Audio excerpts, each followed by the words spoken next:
I'm really, really excited about this chat because Rebecca Minkoff, I've known her for a long time, and back in the day when I was at Fashionista, the first time around, we had a panel with Rebecca, and she was amazing, and everyone really enjoyed talking to her, and she really wanted us to do something like this. So it's kind of like we've come full circle, and it's great to have her and Yuri, her brother and business partner, here. Just going to tell you guys a little bit about them and then let them go. So as you guys know, Rebecca's a handbag designer that has expanded her line into a full lifestyle brand. She actually started in fashion design and kind of did handbags along the way. And Yuri is a serial entrepreneur who has had a lot of businesses, which I would like to talk about all of them if we can, and helped Rebecca launch her company. And obviously they are brother and sister, which is very exciting and an interesting way to build your business. So let's get started. Can you guys hear me now? Is my mic working? Okay. Hi guys. Hi. Thank you so much for being here. I guess I would love to just start. Both of you can kind of play off of each other on how the business got started and what your backgrounds were before that. So Rebecca, I know you moved here when you were 18, right, to do design? Yeah, so I moved here when I was 18 to work for a designer that actually he hooked me up with. They were good friends. And I started out as an intern, and 6 months later I was hired. So I went through all various jobs, babysitting, organizing boxes, shipping, very glamorous. But by the time, I was there for 3 years. So by the time I left, I actually was designing as an assistant designer. So in 2001, I had just been playing around designing my own clothing. I did a t-shirt that my sister-in-law fell in love with and asked me to make her one. And word spread, and an actress, Jen Elfman, who was on Dharma and Greg, loved the t-shirt, asked for one. So she wore it on Jay Leno. It got me a lot of buzz, and I basically made t-shirts on my living room floor for about 9 months. So I had my own apparel line that 90% of it I made everything myself, sold it locally. So everything, sales, handing out postcards in Union Square, sewing everything at night, styling on the side to pay the bills. And that was about the time when I had basically run out of money, could not fund it myself, did not have the business savvy that this man over here has. So I had called my parents and I said, I need some help, I don't know what to do. And they said, we're not helping you, but maybe your brother will. So that's where he comes into the picture. So Yuri, what made you decide to take a chance on Rebecca, other than the fact that she's your sister? She was my sister, so I had to. You know, in our family, if someone needs help, you have to help them. No, I think that she really had a belief, and you know, there was a marketplace that she really found interesting, and we had a lot of discussion around it. And you know, I think from an eye of a backer, an investor, part of the time people are looking to back ideas, but most of it really is the people, right? Because at the end of the day, if that doesn't work, can those people pivot? Can they change? And so it really becomes about, can those people create a success? And we were raised together, we were raised in the same family. I understood her work ethic. I understood her vision of where she wanted to go. We had one rule, and we kept in that one rule. And so it was great. So I believed in her, but I also believed in the market opportunity that she saw and that she possessed. What was the one rule? Well, a fundamental rule is that we're both going to work hard and so forth. What I didn't want was any boyfriend drama. So I did. No. I didn't want. He eliminated it. I didn't want any domestic drama, because that can just take someone down. And all of a sudden, you know, as I'm putting a lot of my own money into this sort of thing, and then if the attention isn't on the design and the building of the company, if it's on a domestic situation, that makes it challenging. So I think I invoked that rule twice, but she's probably thankful for it. But now she's happily married and has a child, and it's all good. But, so no, you know, boy toy drama. It's kind of tough to get in our family, but then yeah. So that was the one rule. Once you're in, you're in. Yeah, once you're in, you're in. That's smart. So. It's not a tip all of you can take with you today, but don't let your boyfriend get involved in the business. Rebecca, I know that you started when you really became well known for bags in the middle of the last decade, and you have some great stories about how you kind of got the bags out there. Yes. Love to hear more about that. So originally, I had just decided to launch one handbag as an accessory to the apparel line. By that time, the apparel line was probably in about 50 boutiques across the country, and I thought I'll just add this one bag.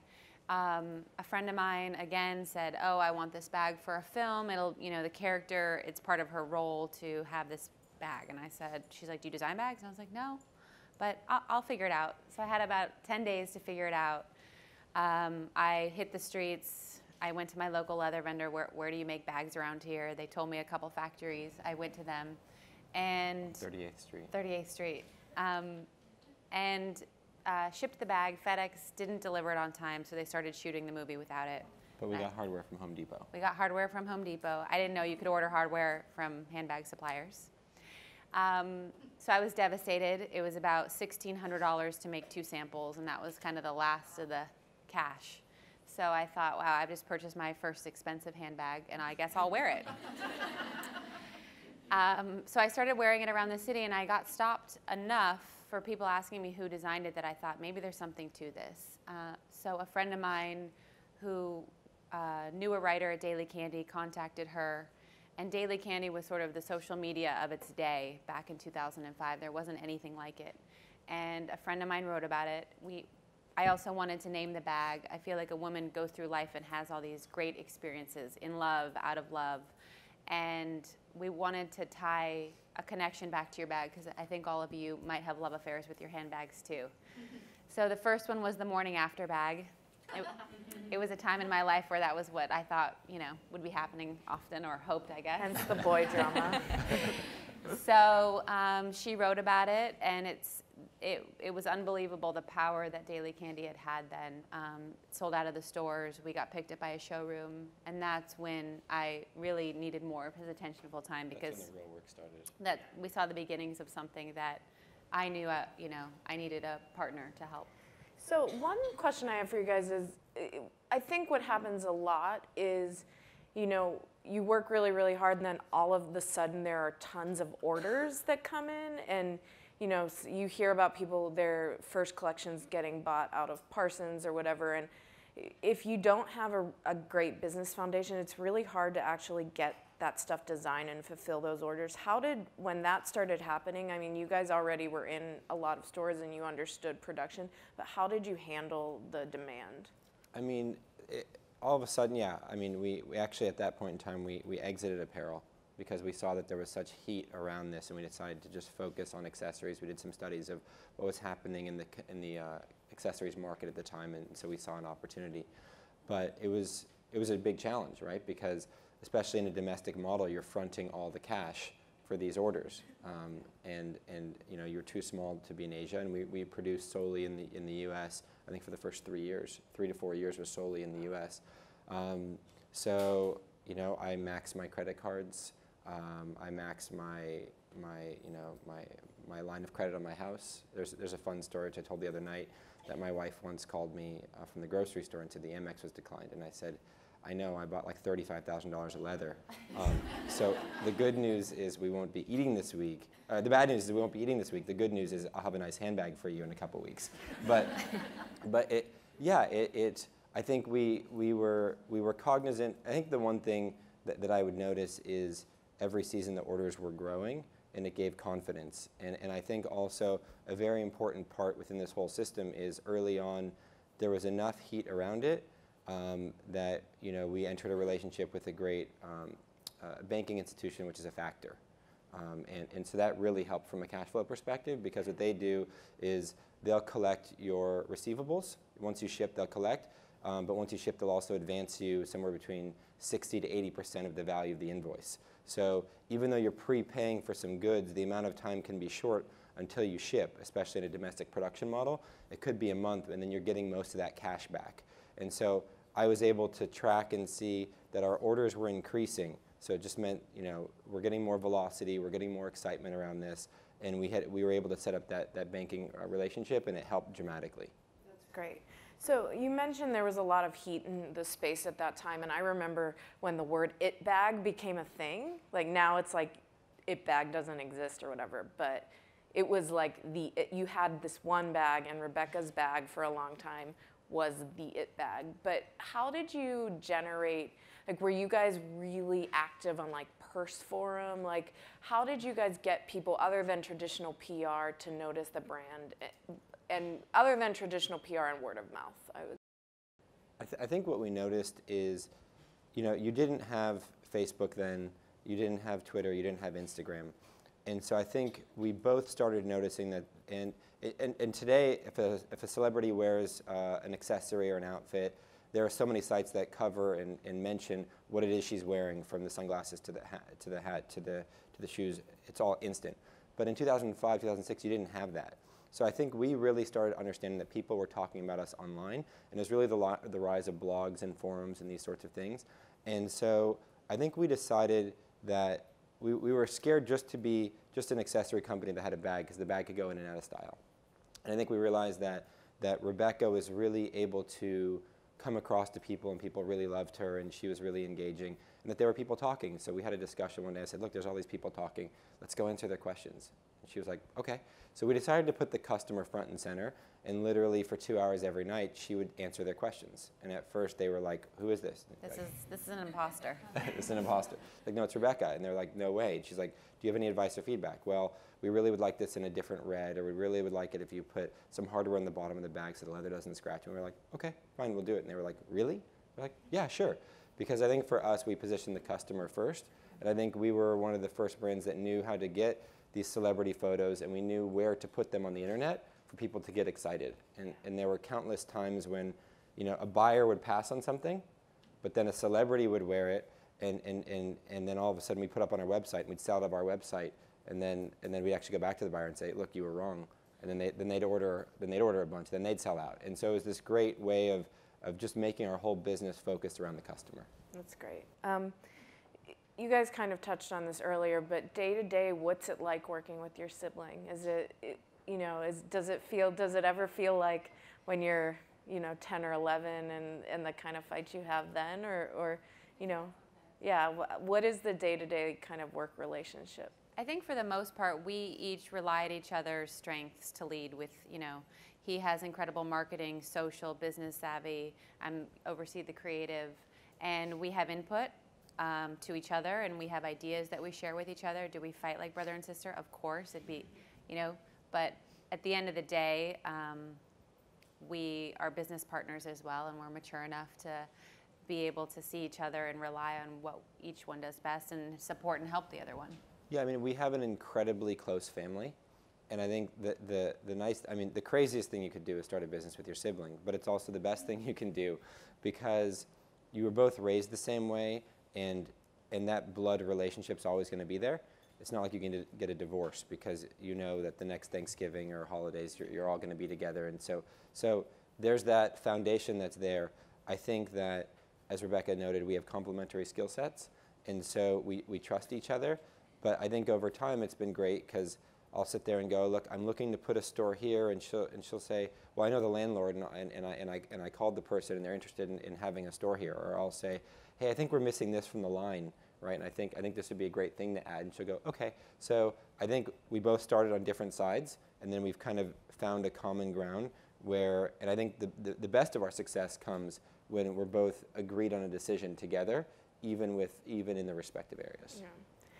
What was the moment, if you can think of a specific one, where you were like, wow, we really did this, we really made it? Like, and I'm sure you feel like you have more to do because you're so ambitious, but was there a moment when you guys looked at each other and just said, wow, it happened, we got where we wanted to go? I think the thing, I don't want to speak for him, but we're both so always looking so much forward that I have moments where I feel grateful and excited and, oh my gosh, we've made it. But I think both of us are still always aiming so high that it's always somewhere in the future. I think I live, or maybe she does too, I don't know, but I live in like a paranoia that it all could go away in a second. So I don't think we allow ourselves the time to sit back and reflect of what we've done and where we are. I think two moments. One, and again, we'll just do these crazy things. I think one of the things is, and someone was talking to me about this last week, and he said, you know, you guys have always done a good job of acting as if, right? Acting as if you deserve this, or acting as if this is your place. And I thought it was a great statement, right? Because, you know, then all of a sudden you assume a position, you assume a place, and then people start believing in that, then you believe in it, and then all of a sudden it gets you somewhere. I think it was like we had our first presentation in Lincoln Center, and you know, there were models just on a box like this, and then we decided just to be crazy and show the next time in the 1,200 or 1,400 seat. Instead of going to the 300 seat or the 200 seat, I think we decided to show where DVF and Michael Kors show, and that was our first fashion show. And so I think walking into that auditorium and just seeing it, it was like, That was crazy. I don't know whether we're smart or crazy or stupid, but we just did this and we're here. So that was kind of a big moment, and I think probably opening our Tokyo store. Yeah. You know, we got to Tokyo and we saw Rebecca Minkoff on the outside of the store, and we saw hundreds of workers just finalizing it the night before. It was kind of like, okay, wow, this is kind of real. Did you do an in-store appearance? Yeah, I go there twice a year. Oh, wow. Yeah. I know, and I'm sure many of you have been to these, that when you go to see Rebecca at a store, there's like a line out the door. Because I feel like people are not only buying your bags because they love them, but they also love you. Do you like talking to everybody? And I think it's so important. I mean, when we first started doing these trunk shows, I used to just stand by a sign and people would say, "Miss, where's the bathroom?" So it's not like it started. One time it was the wrong sign. It was and someone then else. one time I arrived and it was someone else that they had Rebecca Minkoff under. It was a different picture. And it was a different wasn't her. picture, and I was like, "That's not me, guys." And then one lady yelled at me for mispronouncing Nordstrom. I added an S, God forbid. So there's been really fun times where, you know, it started with a lot of hard work, a lot of hitting the road. I think I did 18 trunk shows this last spring, and I think that's the first time we saw that there were lines and that all this talking to our customer via Twitter or Facebook actually was working, because then when I would come somewhere to meet them, whether it be Birmingham or Raleigh or We didn't just St. send her to Louis. the best cities, right? She went to Tulsa, Oklahoma. She went to Columbus, Ohio. She went to Birmingham, Alabama. She went to Raleigh, North Carolina. She went to Richmond, Virginia. And the amazing thing is at every place there were 300 to 400 people there waiting to see her. And I think one of the things that you can't undervalue is being nice. There's enough nastiness out there, and Rebecca is truly genuine and nice. And so these people come out to see her, and she goes to places that people won't go to.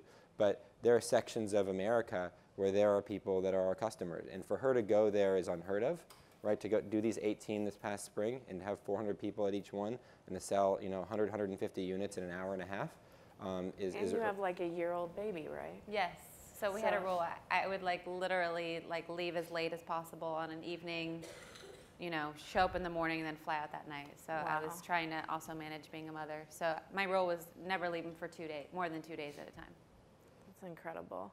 You mentioned being nice as something that a lot of people don't kind of forget about in this industry. I think in every industry, not just fashion. But what other advice do you guys have for people who are just starting out, regardless of what they want to do?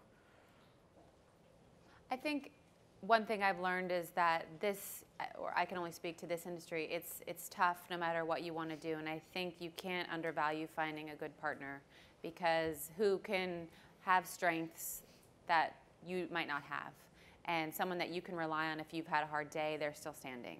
So I think, you know, the fact that we can go through that and I have someone to lean on or he has someone to lean on, sometimes at the end of the day, if it's been terrible, you know that, okay, they're okay if I'm not. And I think that's really important when you're starting out as a company. Yeah, I mean, it's kind of like, there's actually probably 3 main functions within fashion, but I think a core partnership of at least 2 is important. It's kind of like, you know, a battery, right? There's the negative and the positive side, and to get something going, you need both those sides to create a flow of energy. And I think that, you know, if it's by yourself and you're down and there's no one else to turn to, you could just, it's like a teacup that's full of water and you try and add more water into it, it's just going to spill over. But at least you can create a discharge if there's someone else there, and hopefully you're both not down at the same time. But if you look at it, there's really 3 core areas, right? There's the creative and the design area, and then you have another area, right, which is really merchandising and sales. And then you have the other area, which would be, you know, your business, your financial, your shipping, your logistics, your production. right? So you have to make sure your 3 core areas, whether it's in partnership or that someone's there to manage those things, because they're each 3 independent areas. It was interesting, just to answer your question. There's a great author, Neil Gaiman, and he delivered a commencement speech, I think it was a year or 2 ago, and he said, as an artist, there's 3 things that are going to be your key to success. And you need 2 of them. You have to have at least 2 of them at any given point in time. You have to have good product, you have to be on time, you have to be nice. So if you're nice and you have amazing product, you can be late sometimes, and people will accept it. If you have amazing product and you're on time, you can sometimes be a jerk, and people will accept it. And vice versa for the other one. The only one you can always control is being nice and being humble and really being a good person, because sometimes your product isn't going to hit it that season. You're going to miss a trend, or right? Or sometimes the factories are going to be late. But as long as you can keep 2 of those in play and knowing you can always control one is an integral thing. I think the other thing is being different. You've got to find your zone or your way or what you're going to stand for. And now, more than ever, there's so much opportunity. There's so much opportunity because the explosion of the internet and all these great platforms that are there have really evened the playing field. You guys are dealing with companies, large companies, that can't move. They have boards, they have expectations, they have revenue streams, and they can't change those. So to look at a Warby Parker that comes up in the last 3 years that has a totally different idea, or even an Asti Gal, to come in and take $100 million out of the marketplace. So these are individual people that had an idea of something that was different, and you're competing against people that are so large that can't move so fast. The bigger you get, the slower the battleship to move. And I think one of the things that has been a way for us to succeed is that we were nimble, we were fast. As we get bigger, it's a little harder, right? But we try and maintain that startup spirit. Our environment is definitely a startup environment. But I think that those are important things, is to know there's more opportunity now than ever, but you have to find how are you different, and then you've got to have perseverance, and you have to be creative. And those are probably the biggest things. And the great thing about that advice is that it applies to anything, not just design. It applies to if you want to be an editor, it applies if you want to be a photographer, a graphic designer. You know, those 3 pillars are what moves every person in this business to the top. You guys mentioned the Tokyo store, and you know I'm going to ask, is there a U.S. store in the future? We just took possession of the space 2 weeks ago. It's the former where Kieran Elizabeth, or this week. Yeah, this week. It's where Kieran Elizabeth was. Great. So, congratulations. Yeah, so it was, and again there, it was amazing. I mean, we're on Green between Prince and Spring. It's now become an amazing luxury block. Again, it was an interesting story. The broker called me and said, you have to go check out this space. And I went down, the store had closed, and I'm peering in the window. She's like, are you in or are you out? And I was like, I don't know, I can't see the store. She was like, you have 5 minutes to tell me if you're in or out. And I was like, this is a multi-million-dollar decision. She's like, I do not care. It's going to someone else. I was like, okay, I'm in. I can't see it, but I guess I'm in. It's a great block. It is a great space. It's a great space. And so they called back the next day, you didn't get it. I was like, why? She's like, you guys are too small, right? So then I was fighting. I was like, look, our partners, right, here's the collateral. They're like, you still didn't get it. There's this really big brand. And then I was like, who's the landlord? And she was like, oh, it's this guy that lives in Israel. And I was like, okay. So I wrote him a letter in Hebrew. That's awesome. Right? And it struck a connection with him. And so there's the perseverance, because we were shut down 3 times. And then it became about this individual to individual thing, because at the end of the day, people are just human. And I wrote him a really sweet letter in Hebrew. And then he was like, we need to talk. And after an hour, he was like, the store is yours. I'm not going to go with this other large company, because I love your story. So that was how we got this store. So we took possession of it yesterday. We're going to have a pop-up shop this summer, starting next week for like 2 weeks. And then we'll go into construction. Yeah, we're having like a demolition graffiti party there next week. Oh, fun. Yeah, I want to go to that. And then probably July 15th is when the construction will start. And then it's a 3, 4, 5 month sort of deal. So probably at the end of this year, we'll actually open it. Well, congratulations. I can't wait to see it. And I have one more question, and then we're going to open up to the audience so you guys can ask these guys anything you'd like. But Rebecca, your line has grown. Now you abandoned apparel and you've gone back into apparel and shoes, and it's a real lifestyle brand now. And the last collection, I'm sure you guys all saw it, but it was fantastic. It got amazing reviews, and it just like took the brand to another level. How does it feel to be at this space, and like in terms of product, and what do you want to do next with that? I think our goal, now that we've launched in almost every category you could enter, I think is to really solidify and really grow these babies that we've launched. So, you know, it's a big goal of ours to expand and broaden our shoe collection and our jewelry. So I think that now that we're sort of have all of our stations out there, it's really putting the time and attention that we put into the handbags and the apparel to really get them also to grow. And I think us having our own store stateside will really be able to say to our world and our retailers, this is how we view our brand. Because when you go into any store, they're buying it according to their needs, and they're buying pieces of the collection. So I think it's a really big focus to get this store so that you understand the brand exactly as we envision it.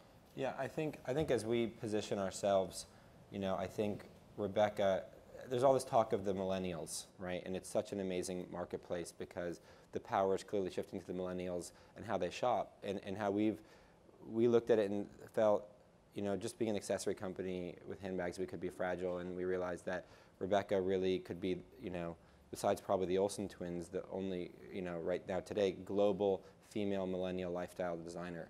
So we did some things very aggressively to get that there. You know, our handbag business is an all-door business with Neiman's and Nordstrom and Saks and Bloomingdale's, and then also abroad.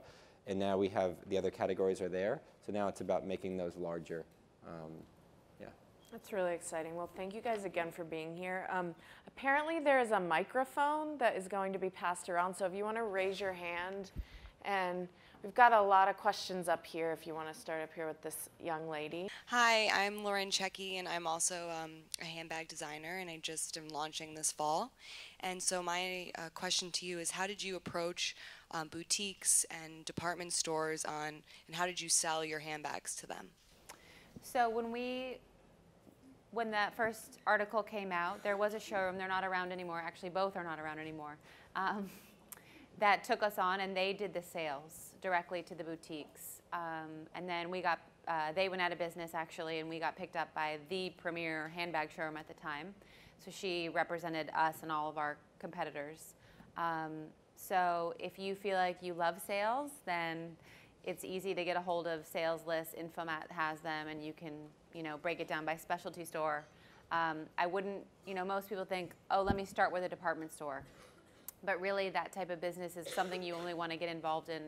Our old sales rep's rule was you need to be in 500 specialty stores before you can support a department store business. There has to be enough buzz to send the person in who's being blasted by logos everywhere to seek out your product. So start small, start with the boutiques. They're the life of your business. They're the trendsetters. And if you don't like sales, then find a really talented sales rep. And they still, you know, showrooms still exist. Stephen Allen's a great showroom. They launch a lot of new brands. Yeah, also there's an amazing app system called Joor, J-O-O-R. Yeah, Joor, J-O-O-R. And basically, you know, it's this online virtual marketplace. So you can see every store in every city, which brands they sell. It becomes a marketing platform and vehicle as well. We use them, so that's a great system. But I think you either need a really good sales rep or a showroom. The great thing about a showroom is if it's a showroom that has competitive brands that are in store distribution that you want, you know that people are going to see your line. But I'll give you one hint of advice. You have to make best friends with the owner or the seller there, because you're also competing not only for the store's love, but for their love too. Because oftentimes a buyer will come in and say, what's hot, what's the best, what's different. So, you know, we made it a priority to become best friends with whoever owned our showroom so that we could get kind of their instinct of what's happening. At some point you probably grow out of that, but it's a great way to start. Who's next? Hi, my name is Edwina Kalego. I have a question about entering into international business. What kind of advice do you have on, you know, entering into new markets, dealing with different countries? Because I'm currently an international account executive, and I want to learn more about working with different kinds of people and how to communicate clearly. Okay, I mean that's a whole vast topic that we could spend 2 or 3 hours going over, and I think it depends on different things. I mean, going international, there are different economics that come into play. It depends whether you want to do it yourself direct. Obviously, there are the different international trade shows, right? So in Paris, you've got Premier Class, you've got Trenoy, you've got DNA. You know, look, even in the U.S., there's markets in Atlanta, Chicago, Miami. So so internationally, every major market right around a fashion week, there are shows, right? There are shows in Asia. So I think it depends. Do you want to do it direct? And there are those different trade shows. You know, I think that, but some of them have different systems there, so it can be tricky. You know, here, getting in a magazine, you know, oftentimes it's on your own merit. There, oftentimes you have to buy space to be in a magazine, especially in Asia. Some of their distribution systems are different. You go to certain parts of Asia, and they don't really have the retailer distribution side that we have here, and it becomes about mono brand stores. So Western Europe is very similar to the States in terms of specialty stores, especially the UK. There's some great department stores. So every area is different. In some areas, you want to go with a partner. You know, there are showrooms internationally. There are distributors internationally.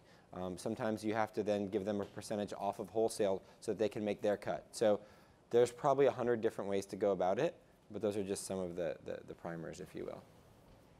Or you could learn like 25 different languages and write people letters in them. Hi, my name is Emmeline, and I'm so happy that you're here with us today.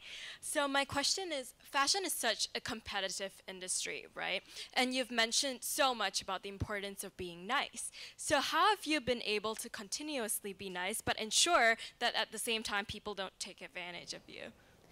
I think you're always walking a fine line, and you could choose to say if the department stores come in, you know, I used to like to design. I'm known now for color in my handbags, but when I first started, I didn't want to have color in my handbags at all. I was like, it's going to be shades of gray, black, white, and brown. That's it. You're not getting color from me. And my rep came in and she said they want color, and I said, I could have said no. That's them taking advantage of me. And they said, okay, well, how would I do color?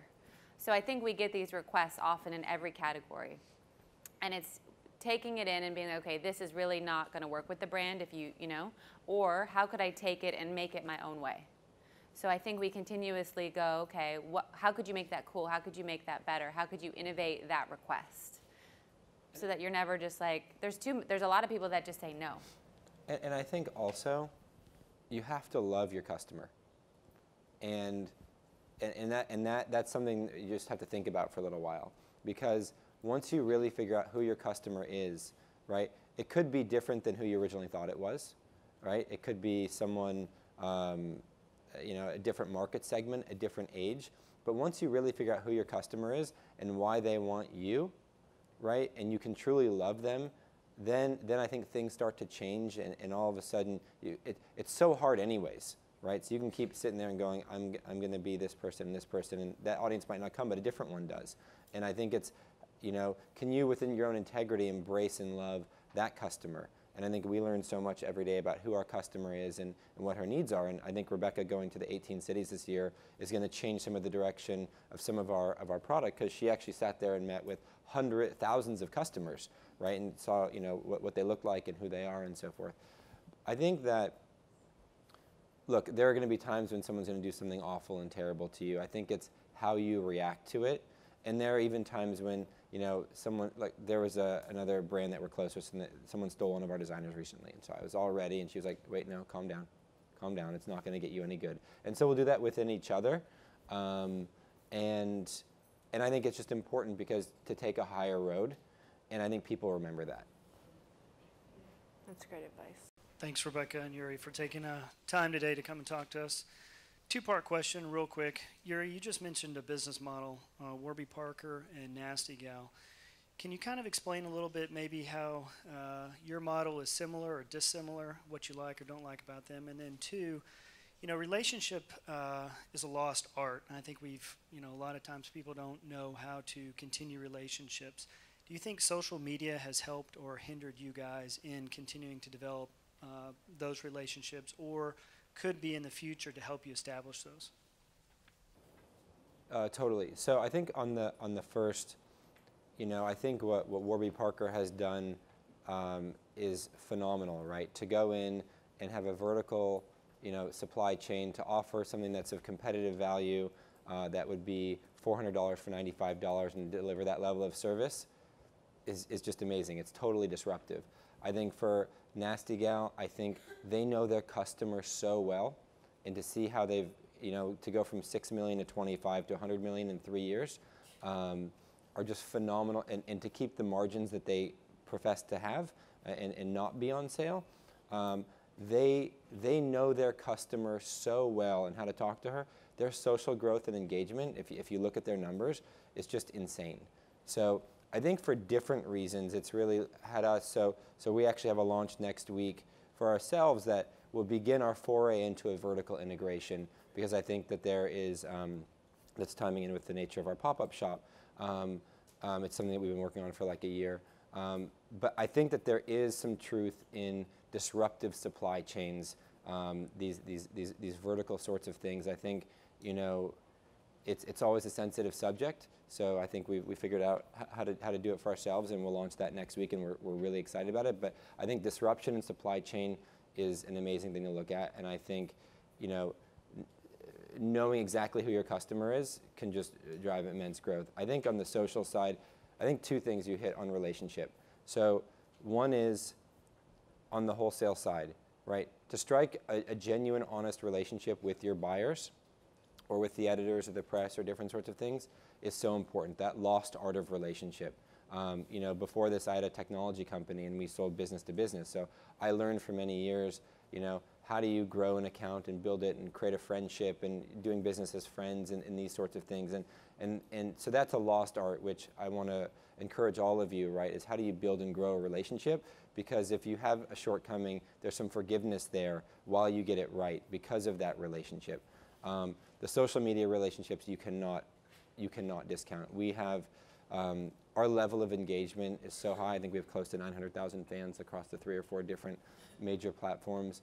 But what we're having now is Rebecca at these PAs is women are coming in with the picture from Instagram, okay? They're coming in, with the different things saying, I saw this, I want it. We have some shoes that we showed at a press preview yesterday. We've already had 30 emails from customers writing in going, I need to have these shoes, I can't find them anywhere. Yeah, they're not coming out to a resort. Okay, just wait in line. So I think it's to create an engagement and connection with the customer has changed everything, and it's made it possible for Nasty Gal and for Warby Parker to succeed. And I think it makes it possible for everyone here to succeed, because you get to start new, fresh, and also these platforms.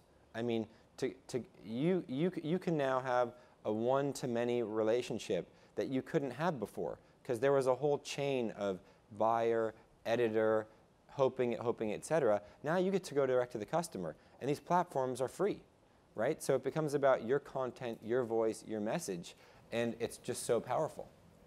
And I think to add to that, when I first started and there wasn't this landscape, if you got your bag on Sienna Miller, your handbag company would go from 0 to 25 million. And that doesn't exist anymore. While celebrity is important, you don't see these jumps that occur if she's wearing a bag anymore. And I think those jumps occur now in the relationships we've made with key bloggers, key editors, and then even just other people on Instagram who are fans who see something they like and it instantly goes out to 100,000 people. So I think that's also changed the landscape too. There are some great services now. There's 2 of them out there. One is Olaplex, one is Curelate, and what they're finding is that, and some brands have done it, and we're going to roll it out shortly, is that people want to see not just models, celebrities, bloggers carrying things. They want to see normal people. Right, so being able to take people's pictures on Instagram or on Facebook and being able to incorporate them into a shopping section, so you can see what does a normal person look like wearing this product. They're driving huge sales off that. So again, that's a whole new way of this peer-to-peer relationship driving sales. yeah, Rent the Runway has experienced a lot of success with their peer-to-peer program. It's really interesting, the point about celebrities. We have one more question, so let's get the girl in the cute hat. Hi, my name is Caitlin Rosario, and I just recently graduated high school back in May. And I am now currently in the process of starting my own production company for fashion and beauty.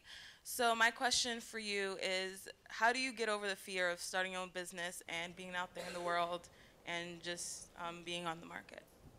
I think that, at least for myself, I didn't have anything to fall back on, and there's nothing else at the end of the day that I can think of that I want to do. So when you have that mentality, then failure isn't an option. And I think that it's a good PR's job that makes it look easy. And this is a cutthroat industry. It's hard. You're going to get a lot of no's, but it's the choice you make. It's do you continue or not, and you just get back up every day. We've had many times where if we had the fear or let it get to us, because we have been fearful, where we could have just said, you know what, this is too hard. You know, let's just give up. When we were told to drop our prices by, you know, over $100 and maintain our quality and our leather, we could have said, we can't do that, sorry, well, I guess we'll go out of business. But I think we both said, okay, that's scary, how are we going to do this? And but we did, we did it. And then we grew 546% over 3 years and we ate up all the market share. I think the thing is you just jump into the deep end of the pool and you start swimming. And that's what you have to do. And if you believe and you put that there, I mean, look, you have to have a sound business plan, because you could just bang your head against the wall doing something stupid and say, I'm doing this for my passion. So again, you have to have a business strategy. You have to know how you make money. You have to know how you can attract partners. So assuming those things are in place and you can't underestimate those, then, you know, the heart and the power of the will and the belief and just jumping into that deep end of the pool will get you there. You know, I can tell you that, you know, as you said, you just, you know, graduated high school, and it's not something we talk about every day, but neither, you know, I started my first business straight out of high school, and Rebecca as well. So, you know, I think these days of, you know, I'm a doctorate from Penn, and I've studied for 25 different years. You know, again, it's a level playing field. Not that that's bad, and not right. That's totally fine. But if you want to be, yeah, but if you want to be an entrepreneur, right, and you want to take 3 or 4 years to figure and learn that out, there's nothing wrong with that also. You know, you looked at David Karp, who sold Tumblr, and he didn't even finish high school. I'm not saying you shouldn't, right, but everyone has their own path and their own way, and there's so much, if you have a lot of talent and belief and you can figure out the strategy, you know, you can do anything today. Thank you guys so much. Let's give it up for Rebecca and Yuri. You're amazing. You're so inspiring. Thank you.